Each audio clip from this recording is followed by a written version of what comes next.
Kevin Pelton had a very compelling story up at ESPN.com about the top 2 players in this year's draft that I want to dive into. By the way, Michael Carter-Williams out for the year. He's going to have hip surgery. There's a lot of NBA news and notes as we get ready for the final month of the season, Kevin. And you had a nice piece up about the 5 storylines because right before you wrote that piece, I was talking about how the last couple of years, the NBA playoffs have really been wide open, great. You had, in the Western Conference, it seemed like 8s could beat the 1, 7s could beat the 2s. It seems like this is just Golden State's year and everyone just kind of hanging around living in it. Do you agree with that, or do you think that there will be some compelling stories come playoff time? Well, I think we always have a tendency to kind of overstate the chances of a team that looks as good as the Warriors do. The notion that in a 7-game series, the best team always wins. It's still not quite true, both because of injuries and because, the bounce of the ball can be kind of random, even over a 7-game series. So especially when you look at what San Antonio has done in the West, where they actually have a better point differential than the Warriors and are now only 2.5 games back of them in the standings, I think they definitely can give them a run. I think you're right probably about the first round, though, where in the West, at least, there's a pretty big stratification between the top 4 teams and then the bottom 4 teams, whoever end up making the playoffs. You look at that game last night, Golden State loses to the Lakers. Sometimes you sound like you're sensationalized a little bit by saying one of the biggest upsets, in history. But is that one of the biggest upsets? Was that one of the more shocking results that you can remember?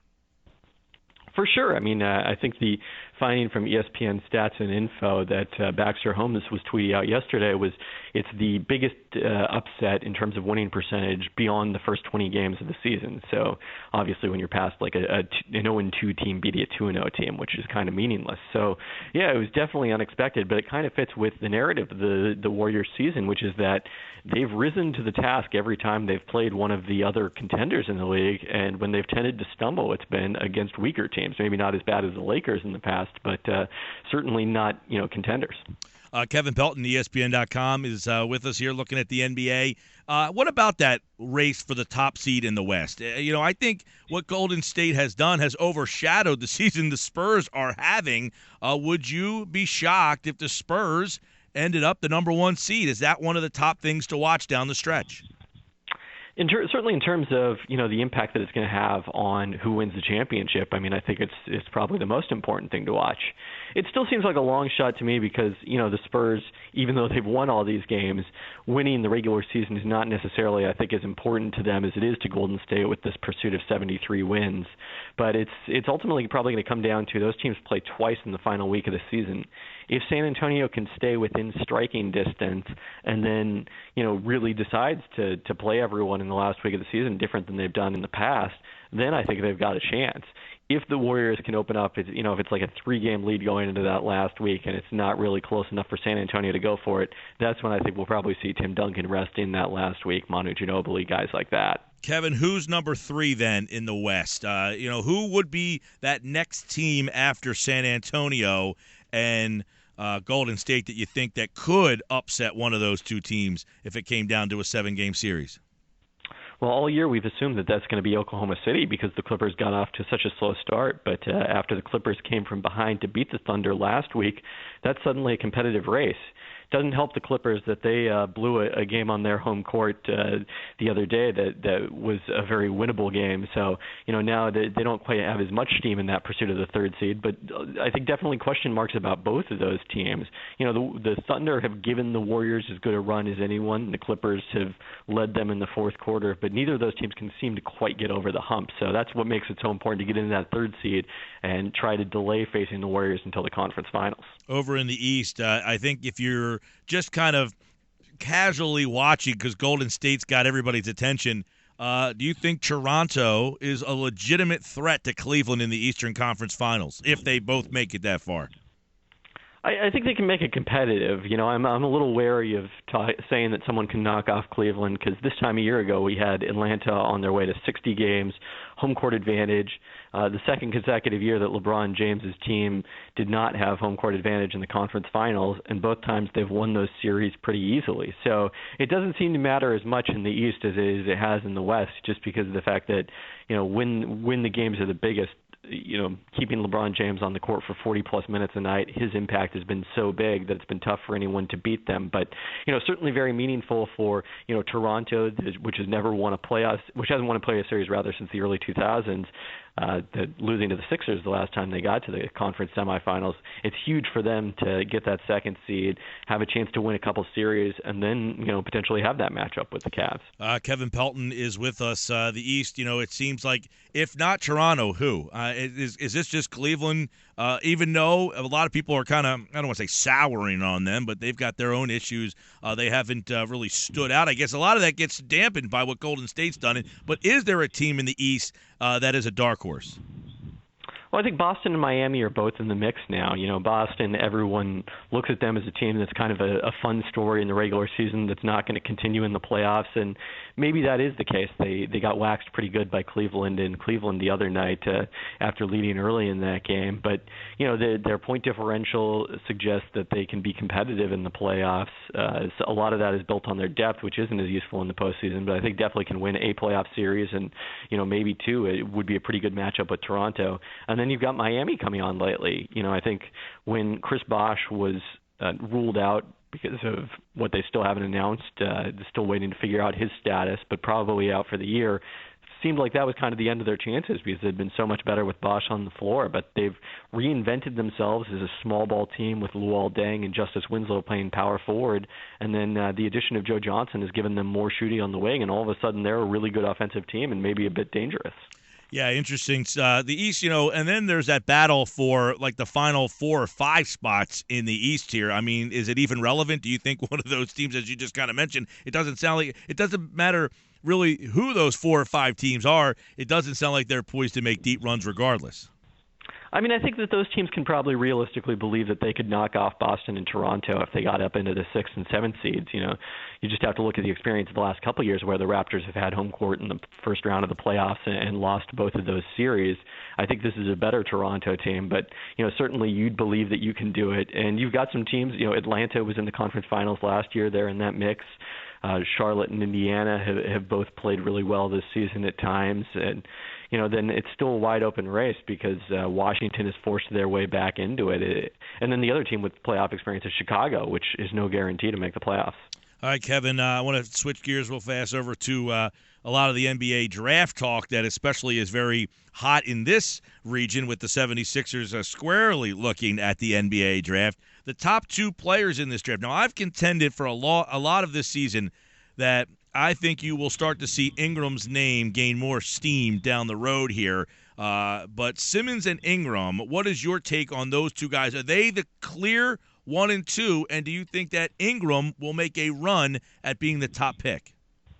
Yeah, I think the 2 of those guys have separated themselves from the rest of the field at this point in terms of, the combination of their production and then, the consensus of scouts that those are the, far and away the 2 best players. Can Ingram make a run? I think it depends what happens in the NCAA tournament. He's going to have this big stage that Simmons, unless LSU can pull off a miraculous run in the SEC tournament, they're almost certainly not going to make the big dance. So it's going to be Ingram's spotlight all to himself. And if he plays well, in March and leads Duke deep into the NCAA tournament, that's where I think you could start to see him get that buzz. But, it hurt him that even though there are these lingering questions about Simmons with LSU losing, he hasn't really taken advantage because Ingram was playing well in January, February, early February, that part of the schedule. But the last few weeks here, his shooting has kind of tailed off a bit. Yeah, and if you look at their games, and obviously you're looking at a situation like Philadelphia where they need a lot of help. Do you feel that one of those guys better fit than the other guy here, or would the Eagles, if they had the Sixers, if they had the top pick? Would they absolutely, I don't want to say pressured into, but would they absolutely have to take Simmons? Well, first off, Ben Simmons is a pretty good passer, so maybe the Eagles should look at him for quarterback in the future.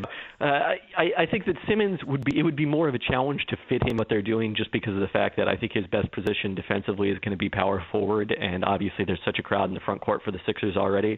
But he's a unique enough talent that you figure out a way to make it work with Simmons, and they certainly will do that and build around him. Ingram, I think, fits more seamlessly into what the Sixers are doing because, he would be that 3-and-D kind of guy with the ability to create his own shot they've kind of been looking for all along. The projects like Jeremy Grant and, I think a successful one with Robert Covington, but he's in that mold, but just much more talented in terms of his ability to make plays for himself. Kevin, I want to ask you a little bit about the Sixers. There's been a lot of discussion here recently about Sam Hinkie and whether or not they're going to bring basketball guys in. Will he get kind of moved into a analytics role? Do you feel that Hinkie's future with this team is in question? No, it's definitely in question. I think, it has been ever since Jerry Colangelo's arrival. But, we're all kind of just reading the tea leaves from the outside trying to figure out what the organization is going to do. I mean, I don't think anyone outside of, maybe Colangelo and Joshua Harris and that power group really knows exactly what the direction forward looks like. Do you think the Sixers would be making a mistake from moving on from Hinkie? It's tough to say. I mean, I think at this point the quality of his vision has been better than the execution of the scheme in terms of finding guys. If you look at where the roster is now, there's definitely pieces in place, but not kind of the anchor piece that you would expect given the draft picks that they've had. So, I don't know that it would be unfair necessarily at this point. Talking with Kevin Pelton here. I know the wild card in all of this is Joel Embiid. He got back from Qatar. He participated in some pregame workouts.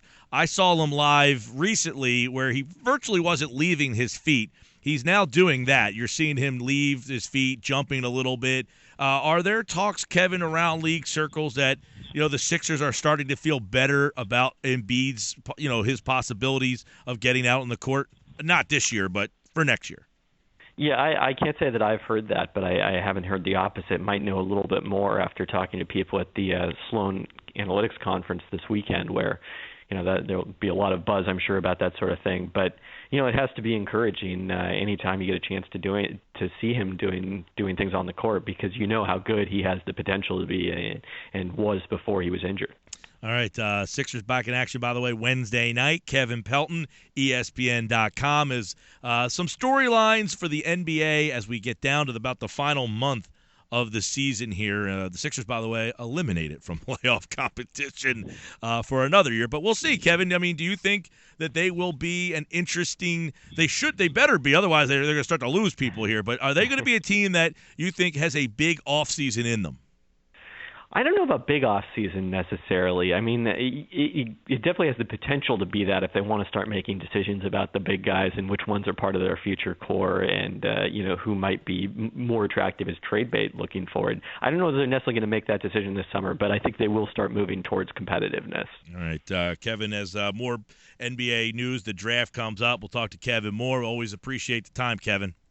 All right. Sounds good. Thanks for having me.